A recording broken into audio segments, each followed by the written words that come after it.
Welcome to the final preseason edition of Jags AM. I'm Kainani Stevens. Brian Sexton, John Ogier with me here today as we talk about that final preseason game as we get ready for final roster cutdowns tomorrow. We'll kick off big things with 3-0. For the preseason, the Jaguars undefeated. They've now won 6 preseason games in a row, which isn't that big of a deal, but they haven't done it since 1996, and they had lost 10 of their last 11.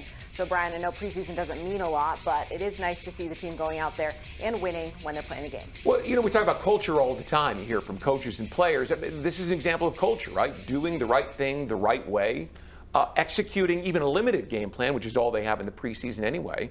And the coaching staff talked about grasping the concepts and then executing on them, and they did. And, you know, I'm struggling to think of a moment in the preseason where they didn't look like a team that's capable of winning in the regular season. Call me when they're 3-0.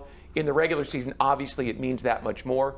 But it wasn't that long ago that this was a franchise. This was a team that didn't seem to do a lot right in the month of August. So I'll take it. Yeah, I asked Doug off the podium on Friday if he cared about being 6-0 the last 2 preseasons, and he said no. Right. And I waited for more, and he said, no, I do not. And I was glad he didn't get more angry because it was kind of a silly question, but I knew it needed to be asked at some point because you're 6-0. It means nothing except that you're functioning on all levels better than the team you're playing is functioning at all levels. So it's not a bad thing. It doesn't mean anything, but I think it's better than the alternative, which is to look bad. And I think it reinforces what they said in the course of the lead up to camp and then during camp, John, and that is that they were all focused on the way that last season ended. They were determined not to see things go, you know, along those lines where they weren't playing very well. So to me, this was just validation of some of the things they were saying. Meaningless as it may be, it at least gives you some indicators, some clues that you can use to take a look at what this team could be in the regular season. Yeah, maybe not a big deal, but definitely better than the opposite. Our second big thing today going to be the starting line. We saw that starting offensive 5 on the offensive line for the first time this season playing together, and they played together for a couple of drives with some success. Doug Peterson talked after the game about what he saw. I thought it was good. You know, I think there's still some things we can improve on and continue to work. But I thought overall they did a nice job. You know, and Atlanta threw some pressures at us that, you know, we were run blocked, which is going to happen, one extra. And Trevor did a nice job, you know, getting the ball out of his hand. But overall, I thought they played well. John, we're not going to make too much of it, but we did see some good things. Trevor getting the ball out quickly. They stuck with the run even when things weren't necessarily going their way. So things are looking up, I guess, trending towards the regular season. Yeah, I thought Trevor looked good in both of his starts. I thought he looked good the other night. All you can do in preseason is is play who you're playing, and they led 2 touchdown drives. He had a few nice passes on each one. He had a really nice pass to start the game to Brian Thomas Jr. If he hadn't looked good, everybody would be criticizing him for it. So praise him within that. Brian, I had the idea that maybe if the Falcons had played a few more people or seemed like they were being competitive, they might have played the starters a little more. I got the idea that Doug looked at it and went, well, it's fine. Yeah, right. Get him out. We don't even want to be a hero, right? The linebacker, the reserve linebacker that came screaming through and hit him below the knees. At that moment, I'm like, hey, it's time for Trevor to have a seat. There's no reason to keep him playing. I'll say this. Last Thursday, before we went to Atlanta, talked to Trevor in our TV production meeting, and he talked extensively about having confidence in each one of those guys individually. And even though he hadn't seen them together as a unit yet, he was pretty confident in what the offensive line could be. He played that way. And as John just mentioned, you didn't see their frontline guys. So, of course, he's going to be confident in what they can do. But it was nice to see, because would you blame him if he wasn't, right? Based on the way that the end of last season went, would you have blamed him if he might have been just a little bit curious, right? Shaky on the offensive group and wanting to get them together? He said he had confidence. He played like they had confidence. That's good. Here comes the real stuff. Absolutely. Cutdowns are going to be tomorrow before 4 p.m. As we mentioned, no major injuries, so that makes things a little more difficult, but good that the team is healthy. As we get to cutdown day, that's our final big thing today. Brian, we talked a lot about this last week. We'll go over specific bubble players a little later on in the show, but did anything significantly change for you since the game? No, I didn't see anything. I mean, Elijah Cooks is a bubble guy.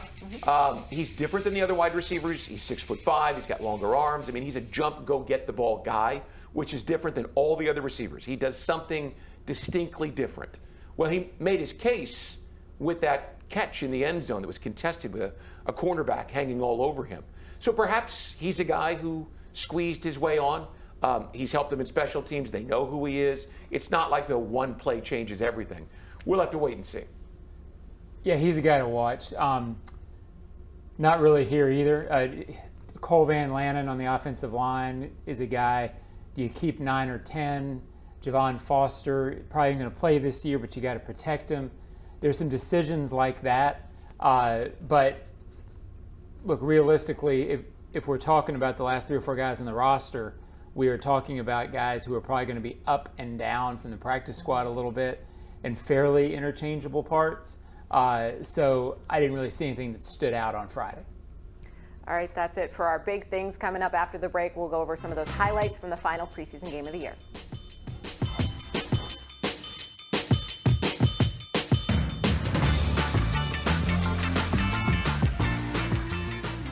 It's game time, Jaguars fans, and Publix knows that football is all about pairings. A high-scoring offense paired with a stingy defense. A rocket-armed QB paired with a dynamic wide receiver. And at Publix, you can pair hot deli chicken tenders with savory dips, delicious sub-platters with ice-cold beverages, and you can pair these tailgate essentials with an entire parking lot full of Jaguars fans chanting, Duval! Gear up for your tailgate at Publix, the official supermarket of the Jacksonville Jaguars. The Jaguars bring performance, strength, and passion to every play. And you'll find the same when you bank with EverBank. Open an EverBank Performance Savings account and score serious savings. See what you could earn at everbank.com/Jaguars. EverBank, advantage you. Member FDIC and the official bank of the Jacksonville Jaguars. Are you ready for a taste bud touchdown? Well, Jags fans, if you're at the bank and craving a snack that's shell-shockingly good, look no further than Luray Peanut Company's boiled peanuts. Picture this, you in the stands, cheering on your Jaguars, and in one hand, a bag of piping hot boiled peanuts. With original or Cajun to choose from, they're so delicious, you'll wonder where they've been all your life. So grab them while they're hot and get back to the game. And as always, Duval! Luray boiled peanuts, where every nut is a winner. We need to define a great deal in today's new home market because the so-called great deals that you find on every corner just aren't the same as the incredible opportunities you'll find with a new Dreamfinder's home. How about 2.99% in year one in one of Dreamfinder's 15 communities across North Florida? Now that's a great deal. 2.99% interest rate in year one and a beautiful new Dreamfinder's home. Visit DFHSalesEvent.com for our largest savings of the year on move-in ready homes. That's DFHSalesEvent.com. The 2024 season is Pawsome. Register your pet for the Four-Legged Fan Club, presented by Forever Vets Animal Hospital. Your furry friend can access exclusive merchandise, events, and sweepstakes throughout the season. Fan club members will be automatically entered to win the Pet of the Game sweepstakes with 2 Jags tickets and sideline passes for pet owners and a chance for your pet to be featured on the video boards as Pet of the Game. Visit jaguars.com/promotions/Four-Legged Fan Club to sign up. It's game time, Jaguars fans, and Publix knows that football is all about pairings. A high-scoring offense paired with a stingy defense. A rocket-armed QB paired with a dynamic wide receiver. And at Publix, you can pair hot deli chicken tenders with savory dips, delicious sub-platters with ice-cold beverages, and you can pair these tailgate essentials with an entire parking lot full of Jaguars fans chanting, Duval! Gear up for your tailgate at Publix, the official supermarket of the Jacksonville Jaguars. Register your furry friend for the Jaguars official Four-Legged Fan Club for Pets, presented by Forever Vets Animal Hospital. Your pet will receive access to exclusive merchandise, events, and sweepstakes throughout the 2024 season. Visit jaguars.com/promotion/Four-Legged Fan Club to sign up today. Welcome back in. We're talking about that final preseason matchup against the Falcons, and things looked pretty clean. It was against the third team of Atlanta, which we mentioned, but you got to play who's out on the field, and we saw some good things from the team. We'll start out with that first drive we saw out of them because there was some good things. The team stuck to the run throughout the entire game because they were trying to run the clock at the end there. But seeing Etienne and Tank both get repetitive, carries, we saw Tank didn't get through on 3rd and 1, but got it right back on 4th and 1. And obviously Etienne also being a part of the passing game has been good. And then Brian Thomas Jr. has just been flashing every time he gets the ball. Yeah, it's not even a flash; it just is at this point. He is so smooth for a guy who's 6'3". I mean, there's nothing that doesn't look natural to him. Running across the field, running down the field. I was not the biggest go draft a wide receiver guy, but looking at him and what he's done, he's changed my mind. I think he's going to be a difference maker. John, how about Evan here too? Yeah, those are a couple of impressive touchdown passes, and again, I don't know if it translates when you're playing number 1 defensive backs or not, but it seems like there's some timing, some confidence there. Brian Thomas Jr. again, all preseason, every day, you kept seeing him. I'm not sure how you quantify it, but you kept seeing him every day. You feel like he's getting it a little more. Mm-hmm. He's growing a little more. He's improving a little more, to where I have no idea if it's going to be 1,000 yards, it's going to be 700 yards. But for a rookie like him in this offense, what you need is for him to matter. Statistically, I don't care, but you get the idea that there's going to be some plays this year that they need, that he matters on. And as a rookie first-round pick, that hasn't always happened. I think it's going to be significant. You covered a receiver in Indianapolis, Reggie, who is Hall of Fame caliber receiver. What did you expect from him as a rookie? I mean, he was the guy that came in as a top draft pick. Yeah, whatever they expected, they didn't get anything. I mean, he missed a lot of the games that year, but even when he didn't, he wasn't a Pro Bowl level guy until his 4th year. Okay. So third you could tell, but he's one reason why I always expect very little out of rookies, because I've seen guys come on and develop. It's just not the same as when they're in their 2nd year. But Brian Thomas Jr. looks like a guy who is going to defy that a little bit. I think he's going to matter a lot to him. Yeah. It's the versatility for me. It's really impressive so far. Let's talk a little bit about Evan Ingram. He's obviously had the career year last year, 4th in the league in receptions, led all tight ends for receptions, and he said he's focused now on touchdowns, and he got 2 of them in the preseason game. 114 catches, the 2nd most in a single season by a tight end. And he had 964 yards, so you go, it'd be a 1,000-yard receiver. But he only had 4 touchdowns, which seems crazy to me because he's such an important target for Trevor and such a difficult matchup for linebackers or for safeties. I would think that this should be a year he could get 10 touchdowns.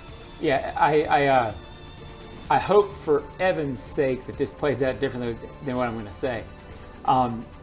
They hope that he doesn't catch 114 this year. Right. He caught 114 last year. He stepped up, and he was their offense in the last 4 or 5 games after Christian went down. They don't need to have it going through him to that degree this year. What it would be great for him is if the yards per attempt or the yards per catch went up slightly. And as Brian said, he could have a better year catching 80 and 9 touchdowns. That's exactly what I was thinking. Than 114 and 4 touchdowns. And I think he would tell you that too. Look, once Christian went out last year, I don't think Trevor trusted very much except for Evan. To me, the significant thing about Trevor this year, I think it's back to 2022 when Bucky Brooks used to talk about how it felt organic, how it felt like when Trevor dropped back, it didn't matter where the ball was going. I think now you've got Christian, you've got Gabe, you have 4 or 5 guys. I don't think Trevor cares at the snap where the ball goes. And as much as this can be true of receivers, I'm not sure they care either. 80, 1,010 would be an incredible season for him. I think we'd all be happy with that for sure. Let's talk a little bit about the defense. We saw the starting defense in this game for most of the first half, I think, except maybe the last play. So from what we've seen from Nielsen so far, we obviously saw that sack from Trayvon, some pressure as well. They were getting, as they should, winning their matchups. What are we going to see out of this defense come regular season? More of the same? Well, the thing that stood out to me was just how quickly Nielsen started moving guys in and out of the lineup, right? I mean, it was almost like hockey, right? Mm-hmm. Here come 4, here come 4, here come 2. He's got so many different body styles and different types of players. I think he's going to get clever He's got look at that by Devon Hamilton, right? I mean, that's a big man who's chasing that quarterback down. I think he's going to be able to go into his lab and create mismatches to create leverage on an offensive line. Yeah, I'm fine with the lab. I want 44 in the test tube.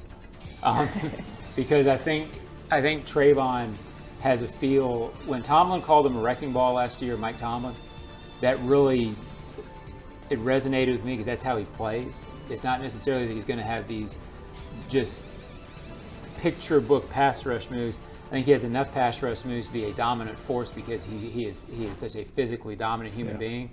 I get that it was third teamers, and I'm not saying, but you look at Trayvon, and he just has continued to get better and better, and he's so physically gifted, dominant, whatever. Experiment all you want, but let's make sure him and 41 are on the field. Yeah, let's keep them out there. I think that's fair. And 52. I mean, I keep saying, to me, this defense, I get that Ryan Nielsen's a big story. They're playing fast. That's all good. Armstead, Hamilton, Trayvon Walker, and Josh Hines-Allen, if those guys are healthy, it makes me feel like they can be a dominant defensive line. I don't know if it's the best in franchise history because there's been a lot. There's been some good defensive linemen around here. But that foursome quietly, because of Hamilton coming back and Armstead adding, and it could be pretty good. Yeah, 99, you had Gary Walker in the middle with 10 sacks, and you had Bryce Paup and Tony Brackens on the outside. Yeah. This could challenge that. Yeah, this is a quietly put together a pretty good group there. Yeah. And I think they're the key to this defense being what they think it can be.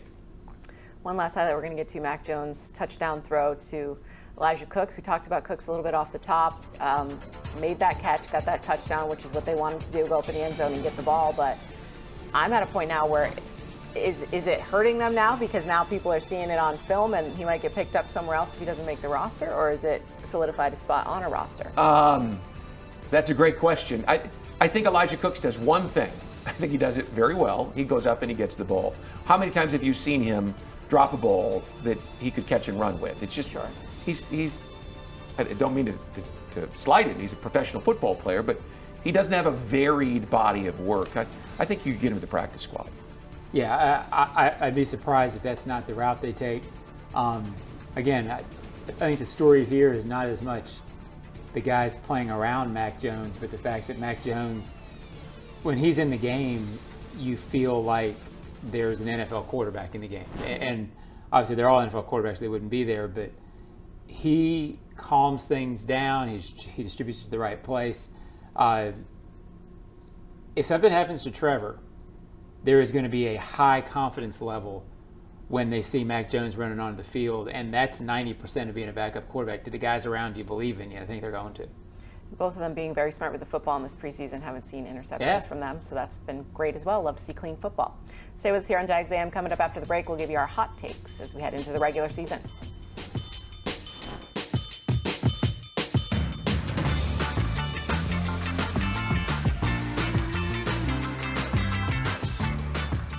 Navigating the current housing market and figuring out your best move when it comes to a mortgage isn't your full-time job, but it's one of the biggest decisions you'll ever make. That's where the experts at Jet Home Loans get into the game and coach you to your ultimate goal of getting not just the right loan, but the perfect loan for you, the home of your dreams. Jet Home Loans works with you all the way, from application to closing, making sure your game plan is perfect. Make the call to Jet Home Loans and let their team join your team to make your dreams take flight. Visit jethl.com. Chelsea here with Renewal by Andersen. Renewal by Andersen specializes in energy-efficient, custom-built replacement windows and doors that are twice as tough as vinyl. Save money through the month of August and save $300 on every window and $825 on every patio door. Plus 0 down, 0 payments, and 0 interest for 12 months. Some restrictions apply. Proud partner of the Jacksonville Jaguars. Go to rbfla.com to book your design consultation today. License number CGC 1527613. Frank Frangie here. When you want barbecue in Jacksonville, you want Bono's Pit Barbecue. You can find Bono's locations all around town and on game day at Everbank Stadium, because Bono's is the official barbecue of the Jacksonville Jaguars. Over 70 years of authentic Southern Pit Barbecue. We are the local barbecue joint in BBQval for generations of people in Jacksonville. Go to bonosbarbecue.com to learn more or call 904-880-8310 today. And remember, if you don't see a pit, it ain't legit. Prosser here for Lifetime Enclosures and Lifetime Flooring. Football season finally upon us, and with that comes cooler weather.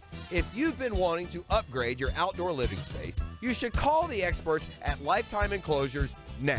From glass lanais to screened-in enclosures, Lifetime Enclosures and Flooring is the best in the business, so give them a call today. Lifetime Enclosures and Lifetime Flooring. Showroom just off Phillips Highway, proud partner of the Jacksonville Jaguars. Listen up. Just like football, timing is everything. Only water your lawn when necessary. And always check the weather before turning on those sprinklers. Save water, save money, and score big. It's a win-win. Whether you're on the field or at home, we're all on the same team. Florida's water. It's worth saving. This message brought to you by the St. Johns River Water Management District. Visit sjrwmd.com for more information. The kick is up. It's good! Score winning sub deals this Jaguar season at Firehouse Subs. Buy a medium hook and ladder sub and get a medium hook and ladder sub free when the Jaguars kick a field goal of 40 yards or more. It's a bold deal for the bold city. Download the Firehouse Subs app for offer details.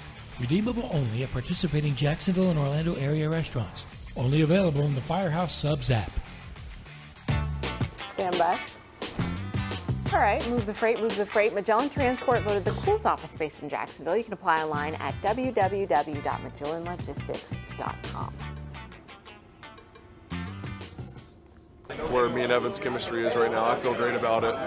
We're on the same page as much or more than ever. He's just a guy that works really hard and communicates and wants to get better, and we see things very similarly, and it's cool to see it pay off. A guy that works that hard, it's cool to see him to pay off for him. So I'm excited for him. I think we've expanded his role, and he's, as you guys have seen, he's doing more. So it's just going to help us. So it's cool to see that from him. Trevor Lawrence postgame talking about that connection he has with Evan Ingram. Things are all looking good. 2 touchdowns in that preseason matchup, and now we're looking ahead to the regular season. So we got a couple of hot takes for you, Brian. Where are you going with yours? I think this is the best roster the Jaguars have fielded since 1999, which is the best single season record the Jaguars ever had.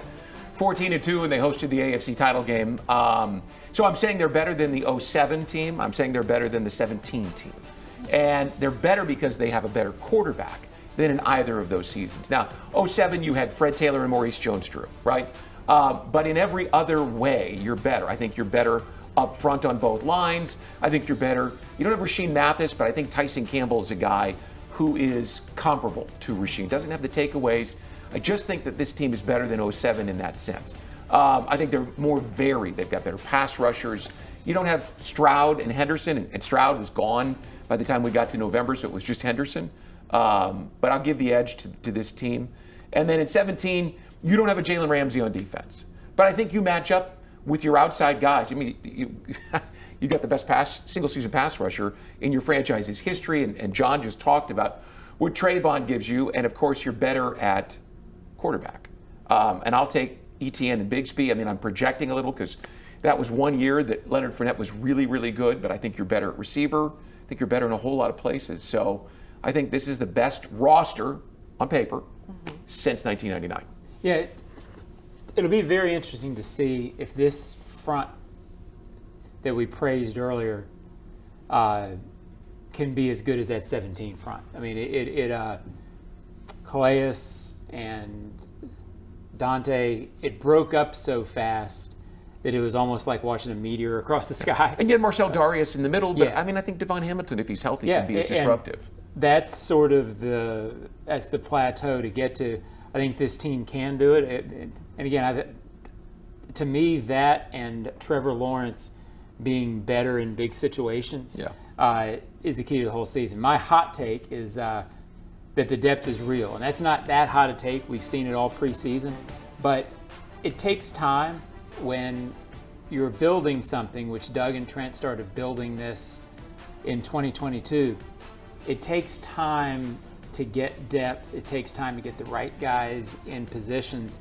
But to me, this team is the deepest that I've seen around here, maybe since I got back in 2011. I mean, when you talk about the corners you can get down to, Mac Jones is obvious depth. You feel like any receiver you put in the game can be productive. I don't know if you felt that way all the time in the past. So not just because they've been 3-0 the past 2 preseasons, but that's a little indicator. But it just feels, even linebacker, right? If a linebacker gets hurt this year, you're not panicking when Chad Muma goes in. Mm-hmm. You feel like, okay, well, he can get you through. So there's not that many spots where one injury is hold your breath, except the obvious, which is Josh Allen and Trevor Lawrence. They're your franchise guys. You know, the story of the season, I think, is going to play out because there will be guys from that 2023 draft class, that big draft class, and we've chronicled the story all through camp, will have to go in and play. And it feels as if the coaching staff has these guys, especially some of those defensive guys like Ventrell, ready to play. You mentioned Trent and Doug. That's it. It's drafting and developing. And I think they've done a really good job. And at the end of this year, we're going to look back at that 2023 draft class and say, it's a really important draft class in franchise history. Would it surprise you at all, either of you, if at the end of the season, in Week 17, Ventrell Miller, Tank Bigsby, and Parker Washington have had big roles for 3 or 4 games of the season? No. That is pretty significantly different than what we were talking about last December. And I think Brenton Strange and Tyler Lacey are going to have moments this season too. Talent abounds. Now it's just time to win. For my hot take, I'm going to focus a little bit on the offense over the defense. I think the offense is going to come together first. That's not a slight on the defense. It's just time for this offense. Trevor Lawrence has been here for a while. He now has all the weapons around him, has a starting O-line that is healthy. So if this team is going to be successful this year, they cannot do what they did last year, which is start out cold and try to figure things out on the fly. They need to come out and score early and often and get that rhythm going, get that, get the rookie involved in Brian Thomas Jr., his talents, and get everything rolling. So that way, when things get a little tougher, middle of the year, they have a late bye, all that stuff, things are in motion, and then when the defense can come around and back it up. Well, you were in the room last Thursday when we talked to Trevor. That is clearly his intent. I mean, that is clearly what he is focused on and motivated on. He's an impressive guy, always has been since the day he showed up, but there's just something different about him in person this year. He's still pissed off about the way last season ended. And for a guy who is as laid back as he tends to come off as, in private, he sure doesn't seem that way to me. Well, there's got to be a feeling for these guys. It's time. I mean, Trevor's heard it. There was doubt after last season if they were going to sign him to the long-term deal. The pieces are in place around you. There has to be a feeling from Trevor's point of view, if not now, when. I mean, and that's way too extreme because he's got a long career ahead of him. But I think he does feel like, you know what, let's go. Well, and he said this is the best team he's played on. So take advantage of it. Let's do it. Stay with us on Jags AM. We're going to go over some of the bubble players on the roster, who we think is in and who's out.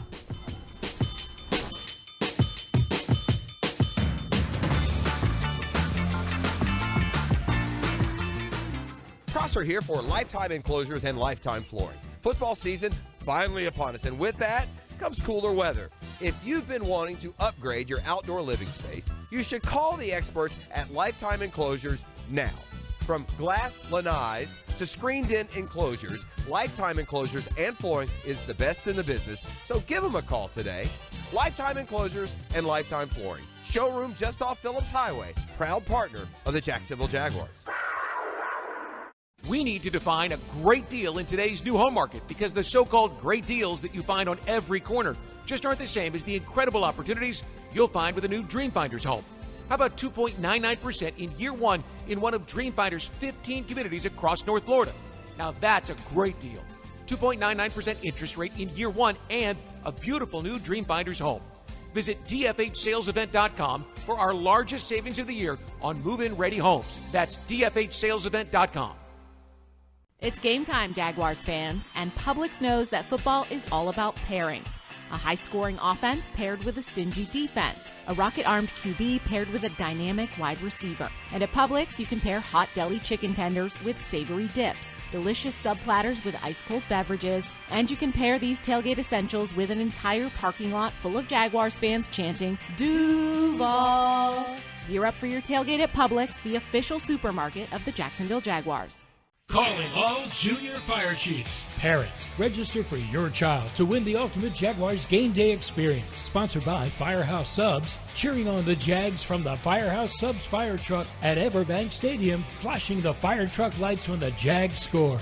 As honorary junior fire chief of the game, your child will receive a Firehouse Subs gift, and the whole family will receive 4 tickets and a parking pass to a home game this season. Visit Jaguars.com/sweepstakes to enter to win today. See website for terms and conditions. Ready to fuel up for summer fun? Join the MyGate Rewards loyalty program and pump up the savings. This summer, become a new loyalty member and save 25 cents per gallon on your first fill-up. Already a member? Now you can earn rewards 10 times faster. For every $10 spent in store, save 5 cents per gallon at the pump. Stop by Gate today to crank up your summer savings. Offer ends August 31st, 2024. Listen up. Just like football, timing is everything. Only water your lawn when necessary. And always check the weather before turning on those sprinklers. Save water, save money, and score big. It's a win-win. Whether you're on the field or at home, we're all on the same team. Florida's water. It's worth saving. This message brought to you by the St. Johns River Water Management District. Visit sjrwmd.com for more information. Jags fans, if you want customized Jaguars furniture for your home, check out zipchair.com to browse all the customizable options. Zipchair is furniture for fans. Mac has played extremely well in the last couple of weeks and really, has bought into what we do. And he'll still revert back to his Patriot ways every now and then. And we got to remind him he's in Jacksonville. But he's done a good job. He's done a good job managing and running the offense, getting everybody involved. He sees the field well, throws a good ball. So, he's done a good job. Doug Peterson very happy with what he's seen from Mac Jones. We think he's fully solidified his spot on this roster, but question marks elsewhere as we're trying to figure things out. So we're going to quickly go over some of our bubble players and talk about whether we think they're in or out. Elijah Cook, someone we've talked about, up for possible wide receiver 6, but do we think he's in or out? I think he's out. I think Tim Jones is your 6 because of his special teams ability. Yeah, I completely agree. Do you think he makes the practice squad or no? Yeah, I mean, he'll be on a practice squad. I think the Jaguars will try to get him to their practice squad. Sometimes if a guy has been around a franchise for a year and gets another opportunity, they may see, okay, well, I'm going to go try it somewhere else. But I think they'd like to have him. Well, I know they also like Austin Trammell. Seth Williams was on the practice squad last year. They let him go yesterday. So perhaps that frees up for both of those guys to be on the practice squad. All right, John. Cole Van Lanen. I don't have a great feel for this one, but I think they will try to keep enough offensive linemen to have him because I think he's ready to play. I don't know that Foster, who I think they need to keep, I don't know that they're going to feel like he's as ready right now. So yeah, I think Van Lanen makes it. I kind of flippantly replied no last week when you asked if I thought that Cole Van Lanen would be at the top of the PFF. So I went and did a little homework and talked to Jeff Loggeman and Tony Baselli and a coach as well. I think he makes it. He apparently has had a tremendous offseason and a really good camp. Came back strong, is varied, can play inside or out, can play left or right. They are really high on Cole Van Lanen around here, so I say he makes it. Well, this is a guy who's young, who they traded for, and who was worth a draft pick relatively recently. So Kudos to him. Guy. Yeah. And to them, and to Phil Rauscher for taking a young player who a lot of people just kind of thought, he's just a guy, and turned him into a guy who's more than a guy. He could be the next Tyler Shatley, that guy who shows up here and then stays for 10 years because he can do a lot of different things. I think that might be one of those position groups as well where maybe you wanted to take 9 and then now Van Lanen's your 10th guy, so that takes someone away from because somewhere Foster's else. Making this team. Yes. You can't expose a 4th round pick and a young offensive tackle with his talent. All right, John, how about tight ends? Is Jaguar going to make it? Are they going to take 4? I think so. This is one of those where it gets tough because he's an NFL tight end. He's an NFL player. He looks to me like a guy's going to be in the league a long time. Do they believe that if he's released, they can get him through to the practice squad and have him be a guy that is I call them lever guys. You can bring them up, they're around. I kind of think they keep 4 tight ends. Yeah, and I think they used him in the backfield in Atlanta a couple of times, kind of like they used Brenton Strange. So he's at least on the practice squad, but he'll be here. Yeah, I think he's one of those guys that fans forget, and I'm guilty of it too, because they're not catching passes. But he's a good player for what they need him to do. And a tight end, much like Luke Farrell, can get lost in conversations because they don't have catches, but be very valuable to the team. Yes, and sometimes good when you don't hear about them because it means they're throwing blocks and just doing their job. Let's look at the defensive line. Tyler Lacey, second-year player, they love him, but that's a crowded group, and if we're talking about taking a spot over for offensive line, you're looking at the defensive line. Is there enough spots for everybody there? It wouldn't surprise me if they keep 10 there as well, because Ryan Nielsen has said repeatedly that he's going to bring guys in waves. It doesn't matter. The starter's only the starter for the first play of the game, according to Nielsen. He wants to do things. Lacey absolutely is here. Yeah, he was better last year than people thought. For a defensive interior lineman, relatively low drafted, he's good. To be getting snaps as a rookie like that, I think he's definitely here, and I think he's going to matter. And I think both the rookies from LSU make it as well. Yes, I think there's a focus on the younger players that they're developing themselves. We saw Travis Gibson traded earlier today to the Seahawks. That frees up a spot. Obviously talented in camp, but if they're focusing more on the younger players. Their guys, absolutely, and the guys they drafted. All right, final guy I got for you. I'm not sure if he's a full bubble guy, but what this means for the group as a whole. DeAndre Prince, who's had a great camp. I know he's one of your favorites, Brian. I love the kid. His confidence, his belief, and he's made plays, both on the practice field and on the game field. Kai, you talked to him when he first showed up, right? And John, you've talked to him as well. When you look at this guy, he just looks like an NFL corner. He's got the broad shoulders and the long arms, and he's got what you want, plus the mindset to go with it. He makes this team. Yeah, I think they like their young corners. They've been trying to draft that for the last couple of years and get better, faster, younger there. I think they've done it. I think he's on the team, Jarheim Jones, obviously, and Monteric Brown. Yeah, what about Christian Braswell? Right. I mean, so I wonder if they've got enough room for all these young corners, and if Monteric Brown, it might not be on the bubble practice squad Could guy. be, yeah. Those will be the questions. You draft and develop now, so you got to stick with the young guys for sure. For sure. We'll keep an eye on things. Cutdown day is tomorrow at 4 p.m. and then next week, regular season, week 1. So we're very excited. Enjoy your week. We'll see you next week. And Cutdown day is tomorrow at 4 p.m.